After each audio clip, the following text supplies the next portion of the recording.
Hi guys, I'm Megan Lane, the intuitive actress, and I wanted to talk to you a little bit about healing process today. Part deux. I did one already, but what I've really been realizing is with people who really move forward in their lives, people who are really risk takers, um, a lot of them are doing a lot of deeper digging right now. And what I mean by that is, in shamanism, we call it shadow work.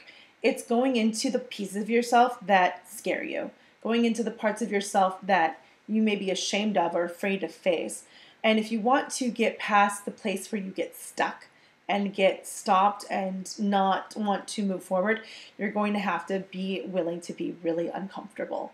That's the reality of it. So, what I mean by this is like I've talked about this before, but when you're cleaning out your closets, if you want to really clean out your closets, it's like everything comes out of the closet and it looks chaotic in the meantime. So it's not all super pretty self-help books. I have it all together, airy fairy. I went to church once and now I'm perfect. It's do your work. And doing your work may mean giving up addictions, letting go of belief systems, having to actually do the work and not live in fantasy and realize where your shortcomings are. You may have to realize where your family patterns are, belief systems you're holding that are not true or not serving you. So it can be really painful to actually do your work and go through the process of evolving and moving forward with your life and becoming more.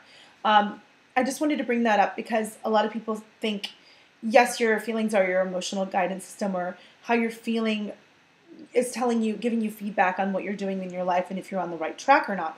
But it's like a detox.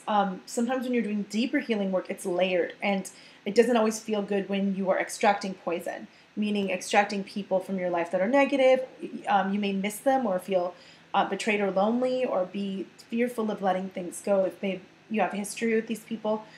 It happens a lot. But what happens is when you strip away a layer of healing, it's like an onion. You get to another layer and another layer and another layer. And when you get to the middle, you get to the core, really. You get to who you really are on the inside. More like a bad example, more like a peeled something with a core, like an avocado. So you get to the core, you get to your center of who you really are. And that gets you into authenticity, and that makes it safe to take off all the masks because you've done all the healing work around everything that triggers you. It doesn't trigger you as much anymore.